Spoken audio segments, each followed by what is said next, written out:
Hello, everyone, and welcome to the launch video reading of poetry from the new book by Misumi Mizuki, one of our favorite poets here in Japan and a longtime friend of Topojo. My name is Jordan Smith. I'm the current editor-in-chief of Topojo and super excited to introduce this great crew. We have with us today not only Misumi Mizuki, the poet, who authored and did the photography for Rooms with No Neighbors, translated by another wonderful friend of Topojo, Andrew Gebert. Andrew, wonderful to have you with us today.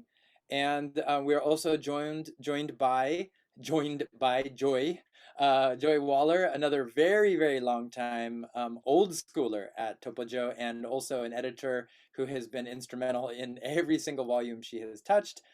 She also helped to edit this beautiful volume, and we're happy to welcome her here today. She is a poet and an author in her own right, and today we'll also be offering a few thoughts on the poems.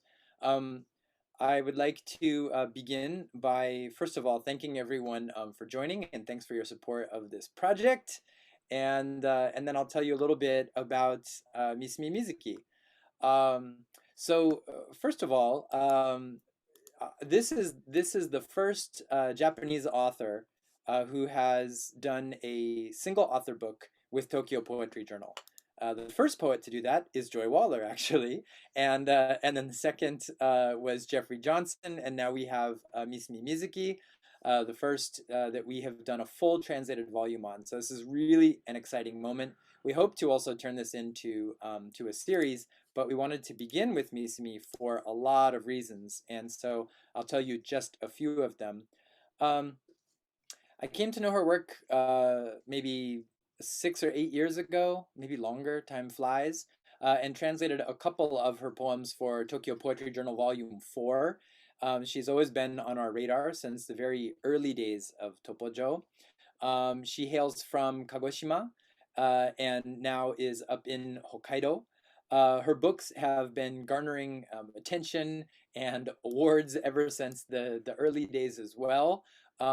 Everything from a prize known as the Dekite Prize in English, but also a number of prizes from, let's see, the um, what is it, the Hagiwara Sakutaro Show, and a number of others. She's a favorite of Gendai Shitecho as well, and is one of the most creative poets in the sense that her poetry never seems to want to stay on the page. It is often involved in multimedia projects such as the Mui, where she wrote poems about the traditional seasons of Japan. The Mui is a piece of wood that displays poetry digitally connected to the internet, an amazing project.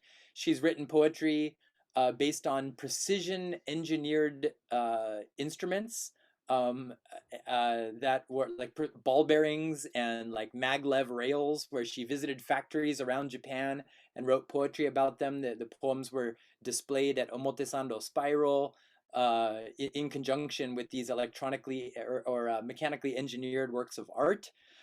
She has done albums with Veladon, a kind of cool undergroundy, cutting edge musician here in Japan. And she also is known for her lyrics that she co-authored with Shina Ringo for the closing ceremony of the Paralympics in Rio de Janeiro in 2016. Um, I mean, all kinds of cool, innovative stuff. And this volume in particular, I think I'll let Andrew tell you more about, why he chose it and stuff. But we love it partly because it's based on travels, and it took her outside of Japan, and she kind of captured her journey through photography and then poems that are paired with those. I should note that in our version of the book, we kind of remixed the poems and the photos. So in her book, there's a closer relationship to them, and ours is a little bit more of a kind of a wild take on it. On that note, one person is not with us today, but played a really important role in the book, and that is well, we know her as Shelley or Xiao Yue Shang. She was the designer for this book and did a really wonderful job of making it beautiful in its new form in English. And the other thing I would just say about this book is I had the most wonderful time with Andrew up on his rooftop balcony, surrounded by plants, hundreds and hundreds of thriving, healthy plants, reading over his translations line by line. We had a thing where he would read like the Japanese, and then I'd read his English out loud, and then we'd trade back and forth, and we'd just go line by line, just lovingly talking about every line of these beautiful poems. So I love his translations. He's been one of my favorite translators for quite a long time too. And this is the first time he's done a big project with Topojo, even though he's also been a long time contributor. So with that kind of double introduction to Misumi-san and Andrew-san, I'll turn it over to Andrew to say a few words and kick us off.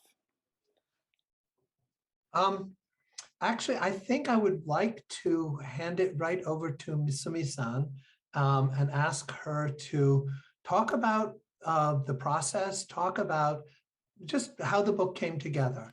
これは2013年に1ヶ月、4週間旅に出て、朝起きてから寝るまでに一編の詩を書き上げるという自分で立ち上げたプロジェクトになります。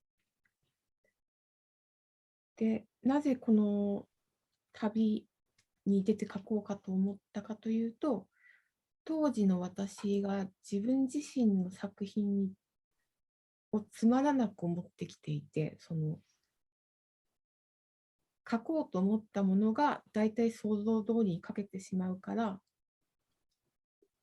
そのことに自分に驚かないということがつまらなくなってしまって、自分が驚くものを書きたいという気持ちで、じゃあ1ヶ月旅に出て、知らないものと遭遇して、あるいは自分で組み立てた予定を崩して、その化学反応みたいに詩を書きたいと思って旅に出ました。どこ行ってもやっぱり新しい刺激、やっぱこの新鮮さっていうか、新鮮な刺激っていうのが、やっぱり詩集全体を通じてすごく感じますが。はい、それはあると思いますし、でもやっぱり今度は旅をしながらずっと詩を書いていて、書かなきゃいけないという状況が辛くなってきて、それもそのまま詩の中に現れていると思います。しかし最終的には途中、後半ですけれども、後半からは結局こうやって書いていくしかないし、それしかできない人間なんだっていうのをポジティブに自分で納得できたので、とてもいい旅だったと思います。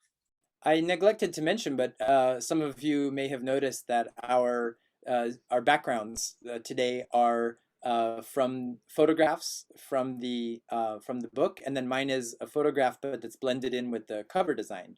So I would love to hear from Misumi-san about the photographs themselves and how they kind of go with the poetry, what they add. 私が大学で写真を学んでいたので、私写真を撮るのが好きなので、旅に出る際にこうやっていっぱい写真を詩集の中に入れるということではなく、日常的に撮っていたものがあり、帰国して一冊の本にするときにその編集の方と話し合って、じゃあ一編につき1枚の写真を入れていこうということになりました。それらの写真が今日の皆さんの背景にもなっています。私の背景もそうです。Shall we go into reading? Shall we start doing some readings? 安息日。退屈な塔から帰る。体だって冷えてしまった。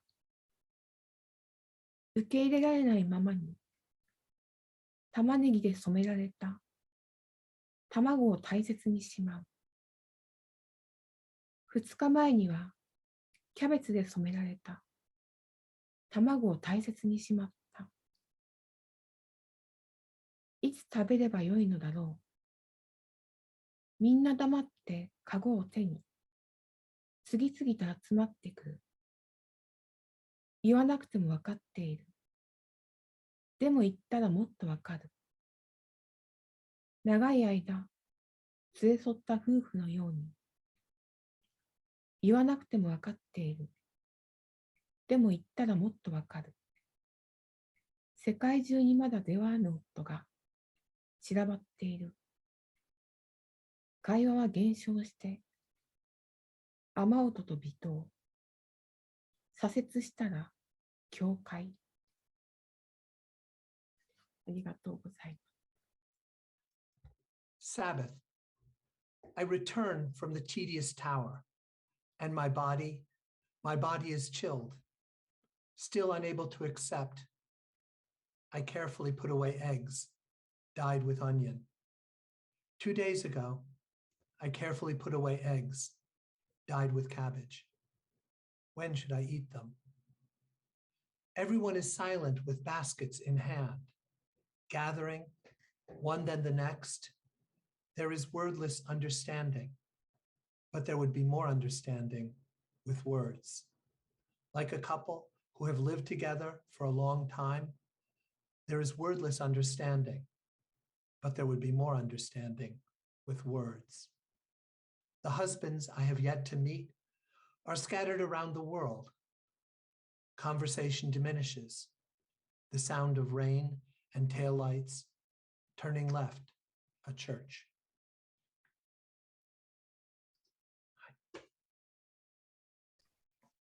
着水。泣きたくもないのに、わざと泣くとき、魂を売っているんだ。あなたは早すぎるから、すぐに忘れてしまう。森から町へ、海へ、空へと、移り変わる名を選択しているのは、私。生きることも死ぬことも選択しているのは私。雲の上は変化することない気温、湿度、輪になった夕焼けが跳ね返る。泣きたくもないのにわざと泣いた。早すぎることは覚えている。売られた魂が沈んで最も美しい夜に身を投げる。行ったり来たりと黙々と平静を装いながら直後選択を繰り返し泣きたくもないのに泣いて。Water landing. When you deliberately cry, even though you don't want to cry, you sell your soul. You're too fast, so you forget right away. From forest to town, to sea, to sky, the one choosing these shifting names is me. The one choosing to live or to die is me. Above the clouds, the unvarying temperature, humidity, the sunset forms a circle and rebounds. I deliberately cried, even though I didn't want to cry. I remember it being too quick. The souled soul throws itself into the night that is most beautiful, having sunk, silently going back and forth, feigning calm. Immediately after, I repeatedly choose, even though I don't want to cry. I just want to remark about this. It's all these poems strike me so much it's hard to shut up. With Water Landing in particular, but I think with a lot of these poems, one of the things that strikes me is that even though there's not that much sort of action in the sense of action verbs and and things that make you picture movement, the layering of images, of still images, is so dynamic that I feel like there's a lot of action going on here. You know, I mean, from forest to town to sea to sky, the one choosing these shifting names is me, and it's like the perspective of the poet. You know, even if it's done through an almost photographic lens, capturing things and making them still, um, feels feels really action packed. And then you get to the end, and the feigning of emotion, which is a kind of internal thing, and the only action that you would see if this were a film would be like the, you know, a tear, or you know, the feigning of crying or something like that, right? The action is all in the metaphysical plane. The soul throws itself into the night. And so again, this is something that it's not necessarily like you could see it in a film version of this, but you know, it makes you feel this incredible sense of like a dynamic spiritual exchange with the world, which is really cool. I think those are really good points, Jordan. And when I think about action taking place throughout the book, one of the actions that is repeated quite a few times is the act of crying or weeping or wailing, not in a depressing way, in a pretty dynamic way, I thought. And one of the phrases in the Sabbath poem that I think connects to that is the wordless understanding. Wordless understanding. And I think that sometimes we have these poems in different countries, different languages, there's a bit of isolation. And the only way that sort of communication can be expressed is physically, through the physical act of crying. And I found that to be very powerful. Okay, thank you, Andrew. And Misumi-san, I know it can be a little bit scary when somebody else reads your poem and they're reading it with a different intonation and maybe a different feeling. So I hope it's exciting and not painful. Standing on the surface of the lake, I awoke crying, having forgotten my dream. Clearly you had said something awful, it seems to me. On the frozen surface of the lake, the veins of leaves living upside down in an overcast sky are as they should be. Please stop the car. Cameras in hand, we stand side by side and open our eyes. My nose is red, a swelling heat behind the eyes. Only the urge to cry remains. People the world over like this, camera in hand, will stop the car and stare. We who did just that will forget the next day. Clearly you had said something awful, a swelling heat behind the eyes. I adjust my knit cap down more deeply. There is a spot of sun, invited by the mirage of water on the road. Please stop the car, because now I'm going to wail. 湖面に立つ。泣きながら目が覚め、夢は忘れてしまった。確かにあなたがひどいことを言った気がするのだが、凍てついた湖面、逆さまに生きている。曇天の中、葉脈が正しい。車を止めてください。カメラを手に、私たちは連なってまぶたを開く。鼻が赤くなって、すんとして、泣きたい感情だけがまだ残っている。世界中の人々がこうやってカメラを手に、車を止めて凝視するのだろう。そうやって私たちは翌日には忘れるんだろう。あなたは確かにひどいことを言った。すんとして、毛糸の帽子を深くかぶり直す。日が差して、逃げ水がいざなって、車を止めてください。今から号泣するから。Well, actually, why don't I say a couple of comments about that poem while it's fresh on my mind, and you guys can jump in.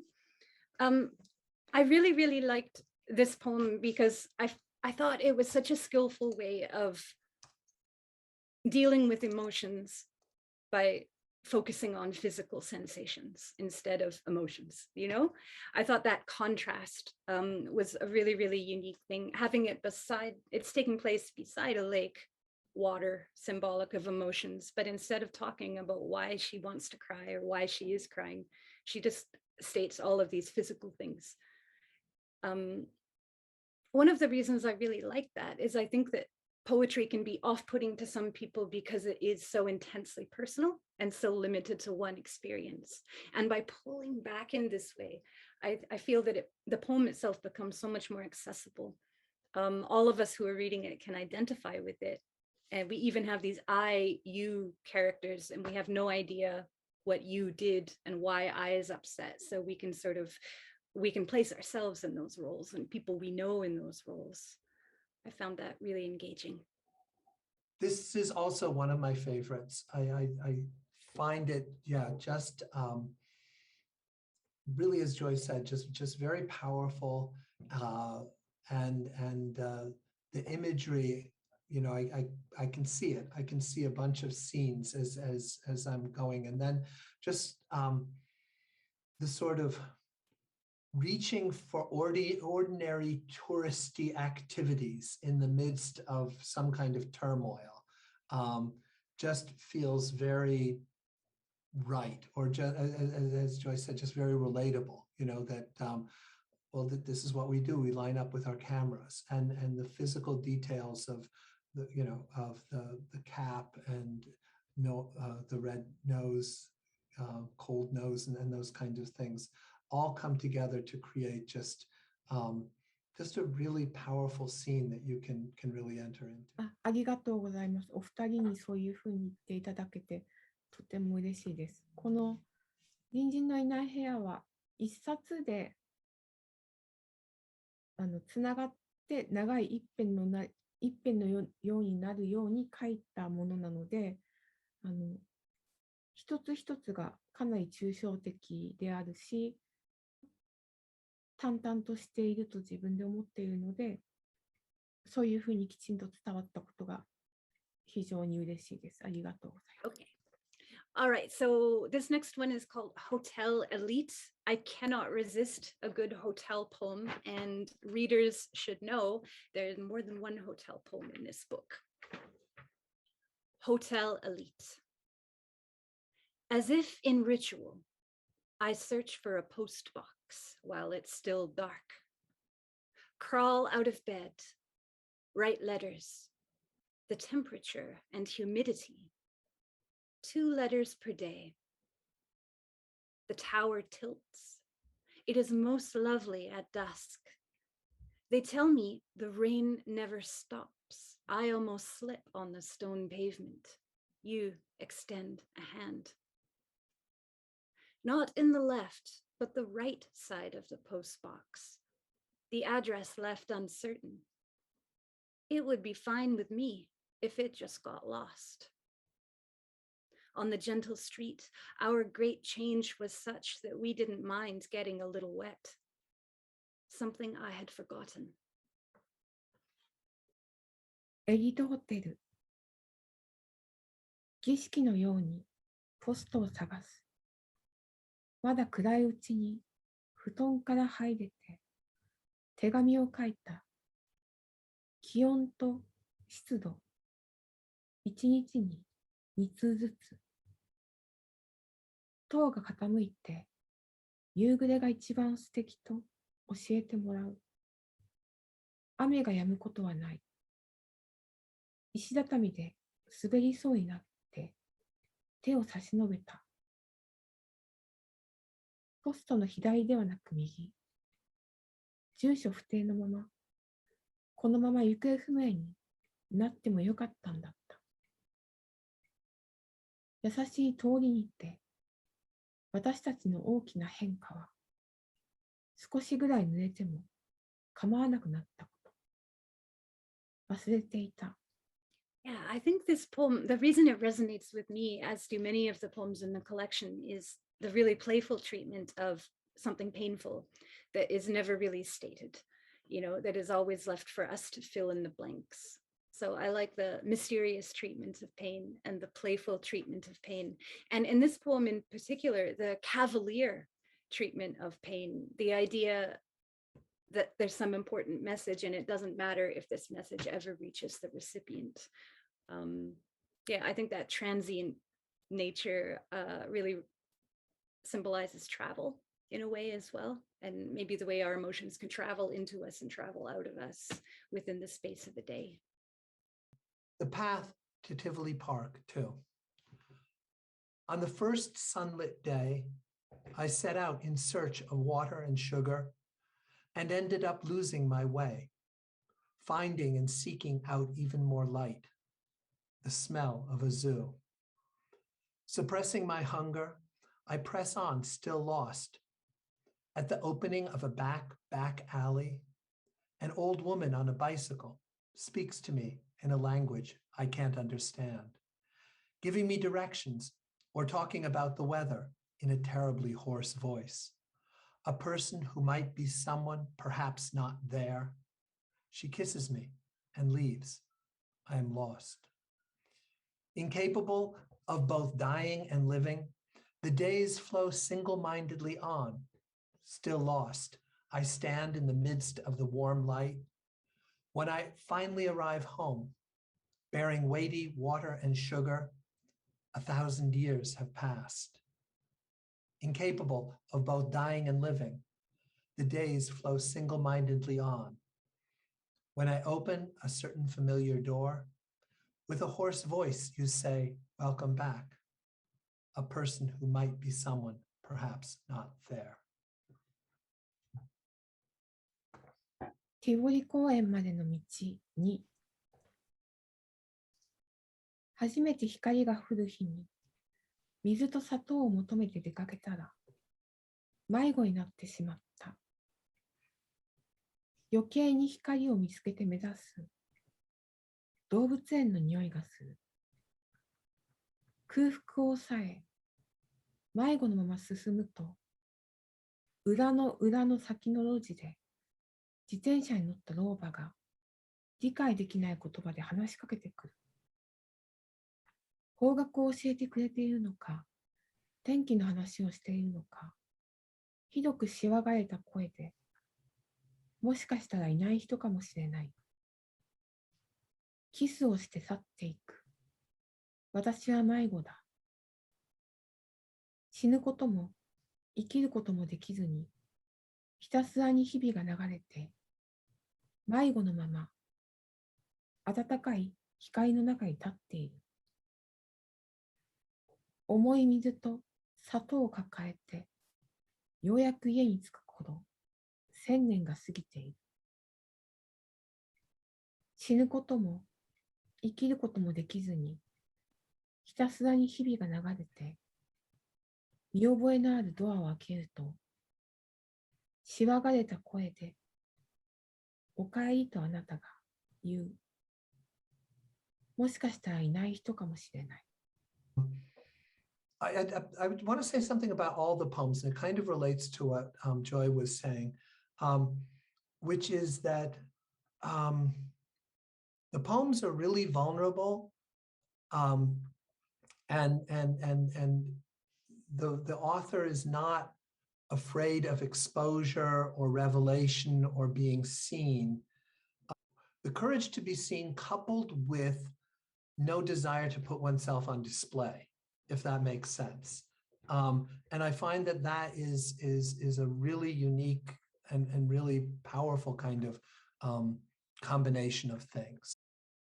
おそらくこの詩もそうなんですが、とても受け身、この私っていうのが受け身で立っている。で、そこに物事が起きて、でもそれを眺めている。で、一番最後もその、しわがれた声でおかえりとあなたが言う、もしかしたらいない人かもしれないってなるけど、その、いない人かもしれないと思いつつも、それに抗わないっていうのが、おそらく私の見たまま書く、感じたまま書いて結論を出さないというところが、あるかもしれないです。ちょっと言っていることがごちゃごちゃしてしまったんですけど。春の嵐。昨日生まれたばかりのあなたが今日また生まれている。白い壁に囲まれて険しい顔で嬉しそうに私は関与しないままあなたが毎日生まれている。大勢の視線を集めながら私は関与せずにあなたは明日また生まれている。私は関与しないまま寒空の冷たい傷の上を西日を受けながら歩いた。お祝いの砂糖菓子を買いに行く。とびきり甘いもの。戻ったらあなたは輪になって丸まっている。柔らかな西日に包まれたまま、次に生まれるために待ちながら嬉しそうに、険しい顔で私は関与しないまま。Spring storm. You who were just born yesterday are born again today, surrounded by white walls with a severe expression, delightedly, without my involvement. You are born every day. Gathering the gazes of the many without me involving myself, you will again be born tomorrow, remaining uninvolved, lit by the light of the western sun. I walked on the cold wound of the winter sky. I go to buy sugar candies in celebration, choosing the sweetest ones. When I return, you are curled up in a circle, enveloped in the soft light of the western sun, waiting in order to be born again, delightedly, with a severe expression, without my involvement. I just love it. I just find it's so intimate, and you're privy to something very, very intimate, but in a way that's comfortable. That's not the right word. I know what you mean. It's very intimate, but it's almost insulated. Right, it's insulated in a way. And then we have these stand-ins like the sweetness of the sugar candies, that's sort of standing in for what the speaker is not actually telling us. I would also say, I think this is really interesting because there's another person on this trip, and the poet, or the voice in the poetry, right, who's speaking in first person, is going through a lot of encounters that seem like they're really kind of everyday, right? But they're imbued with this deeper, more powerful, transformative meaning, partly by the fact of taking place in a foreign country and in a foreign language.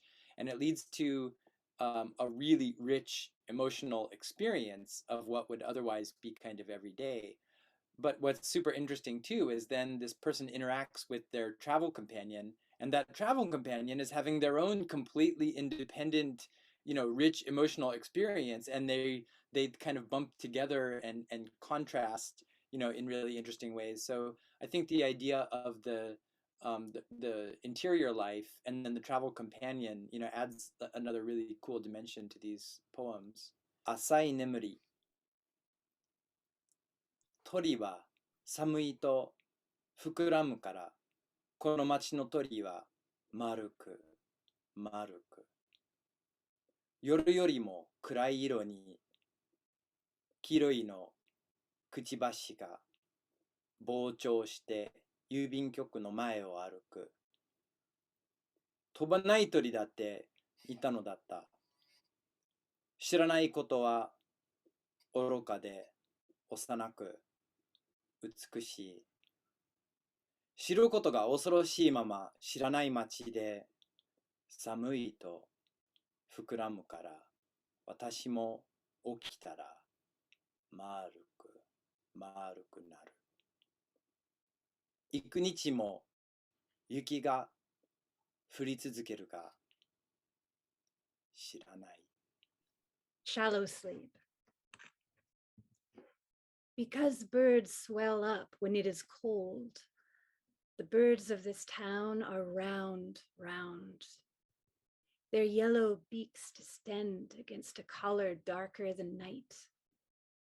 They walk in the front of the post office. There are, after all, birds that don't fly. Not knowing is foolish, childish, beautiful. Still fearful of knowing in an unknown town. We swell up when it is cold, and so I also distend and, on waking, become round, round. The snow continues to fall for days, but I don't know. Yeah, I love the image in this one. The becoming round is such an interesting one too, because it can mean like curl up, you know what I mean? Like kind of tuck in, and it can mean swell and distend. It can mean so many things. I mean, it talks about specifically like swelling up, but it also sometimes it reminds me of waking up on cold days and kind of swelling by like curling up in a ball and tucking a bunch of blankets around you. So the swelling is almost like it's the blankets keeping you warm. That's completely my imagination, but I think it's kind of a fun image, and I don't do so well on cold days, so I really like this one. Also, the idea of the birds and the the birds in this town. It's kind of like quiet, darker than dark. 先ほどジョーダンさんが紹介していただいたように、私はもともと日本の南の方で生まれて、その後大学のために東京の方に住んで、今北海道に引っ越して、2017年に引っ越したんですけれども、北海道に引っ越そうと思ったのがまさしくこの隣人のいない部屋の詩を書いている時がきっかけで、雪とは無縁な気候の中で育ったもので、こんなに美しいんだっていうのと、その静けさといろんなイメージが浮かびやすかったので、2015年ぐらいに初めて北海道に来たんです。朗読をしに訪れたときに、空港を降りて、もうここに住もうって結構すぐ決めて引っ越したというのがあるので、この一冊は自分の思索だけでなく、自分の生き方そのものを変化させた一冊になりました。シュプレー川の南。膝を抱えて洗濯機が回るのを眺めている。日が暮れるのが遅いから勘違いしてはいけない。静寂に触れると人は無口になる。空っぽではなく、取り留めなく溢れ出し、自由を選んだら自由以外を選べずに、するべきことなど何もなかった。そして洗濯機が速度を上げる。膝を抱えたまま安住して化石になる。洗濯機を眺めたまま安住して化石になる。South of the Spree River. Holding my knees, I'm watching the washing machine go around. It gets dark, late, so you mustn't misunderstand. When they touch stillness, people fall silent, not empty, randomly overflowing. If we choose freedom, we cannot choose anything but freedom. There was nothing that needed to be done. And then the washing machine picks up speed, Still holding my knees, peacefully abiding, I become a fossil. Still watching the washing machine, peacefully abiding, I become a fossil. Woo, I love this poem. Peacefully abiding, I become a fossil. I relate to this in a kind of metaphysical sense. When you get totally absorbed in watching something and watching it, for a minute you feel like you become a fossil, right? And then you break out of it and you move on. But I feel like there's your ghost, or your like one instant of your spirit remains as a fossil in that moment forever, and the memory kind of burns into you and you are burned into it. And I thought that was a super cool image to end on. When I read this book, that's also kind of how I feel absorbed, and I stare and I read and I reread, and I leave a part of myself there in that moment in the reading. Thank you, everyone. That was really, really great. I think we should ask Misumi-san, do you have any final comments, right? I think she should have the last word, right? この詩を書いたのがもう8年前ですか。8年前になるので、またこれを書いていた時の自分と今の自分のその年月の遠さっていうのはあるんですけど、改めて読み返すと、こう書いてる最中にも距離をとって、自分自身と行動する自分と詩を書く自分がすごい離れていたんだなっていうことを感じたのと、あと早くまたこのような旅に出られること、出られる機会、出られる状況になることを願ってます。Did you want to add any other words as a translator? We didn't really get into translation at all. Would you like to share a few words as a translator? This is my first time to hear Misumi-san read the poems. On the page, where one sentence ends and where another picks up, and what is modifying what is not necessarily clear. And then that's one of the things that I really like about the poems, is that they're open to these different readings. And so a couple decisions that I made. One was the lowercase I, and I think that maybe captures something of what Misumi-san was saying about the sort of passive observer. That it felt right. It just felt like, you know, that a lowercase I and just lowercase throughout, except for proper nouns, just kind of felt right. And also no punctuation was another decision I've wanted to make, that just to allow sentences to be read starting in different places and ending in different places. I wanted to try to capture some of that ambiguity or ambivalence or multi something or other. I also had my friend Kuroda-san, who is a really really wonderful cross-checker of translations, and she picked up a couple places, a number of really important places where my reading of the Japanese had been inadequate, or, you know, where I hadn't really gotten into it. And so I really want to thank her also for that.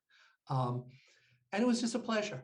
It was just a pleasure. The poems for me are like a place that it was like, okay, I'm going into Misumi world. As I was translating, I would enter into this world, very, very particular and very, very special kind of world, to go in there and translate and try to generate English that would reproduce, or to bring it to, that would invoke that world, and then coming back to my own world. And so it was definitely a little bit of a travel for myself, and it was a travel that I really enjoyed. Okay, so to my co-editor, Joy Waller, thank you so much for joining us for the process, of course, throughout the whole way with the book, and then for our reading today and our chat with Misumi-san. Andrew, thank you for a gorgeous translation and an unforgettable set of memories working through these poems with you. And Misumi-san, one of my favorite poets, delightful human being, thank you so much for sharing this book with the world and allowing us the opportunity to translate and publish. Thank you. お疲れ様でした。ありがとうございました。